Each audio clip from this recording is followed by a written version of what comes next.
એક 5મા સમૂહની બી જાહેરાત કરી દઈએ હે ને સમૂહ તો ક્યારે અટકવાનો છે નહીં અને બહુ બધી દીકરીઓ છે બધા પૂછે કે બાપુ આટલા બધા સમૂહ કેમ કરો છો ભાઈ એમને કહીશ કે મારા ત્યાં ખબર નહીં શું હવે છે એ ખબર નહીં પડતી પણ 3000 નામ પેન્ડિંગ પડ્યા છે કેટલા 3000 નામ પેન્ડિંગ છે એટલે ઘડીએ ઘડીએ સમૂહ કરવા પડશે એટલે 5મો સમૂહની પણ જાહેરાત કરું છું તારીખ લઈ લઈએ છે 8-10 દાડા ગયા પાલી ચોથી તારીખ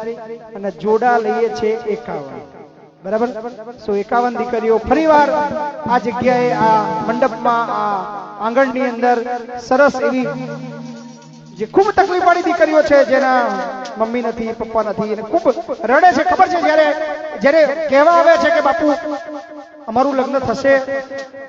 પણ અમે લિમિટેડ હોય એટલે કદાચ બધાને હા નથી પાડી શકતા પણ નક્કી કર્યું હતું કે એક પછી એક સતત સમૂહ કરતા રહીશું અને બધી જ દીકરીઓને આવરી લઈશું સો નેક્સ્ટ સમૂહ મહિપતસિંહ ફાઉન્ડેશનનો 5મો સમૂહ 4મી તારીખે આયોજન થશે આવતીકાલથી જ એનું જાહેરાત થઈ ગઈ માન લો જે જોડા છે એના કન્ફર્મેશન પણ 2-4 દિવસમાં પતાવી દઈશું અને આપણે બધાને ફરીવાર આમંત્રણ આપું છું કે ચોક્કસથી આવવાનું છે કારણ કે ક્યાંય અટકવાનું નથી આપણે બધાએ ભેગા મળીને કરવાનું છે આ કામ કોઈ એક વ્યક્તિનું મારા એકલાનું કે મારા ફાઉન્ડેશનનું નહીં કોઈ એક સમાજ પૂરતું સીમિત નહીં કોઈ એક ધર્મ પૂરતું નહીં પણ આપણે બધાએ મળીને એ દીકરીઓને હૂંફ આપવાની છે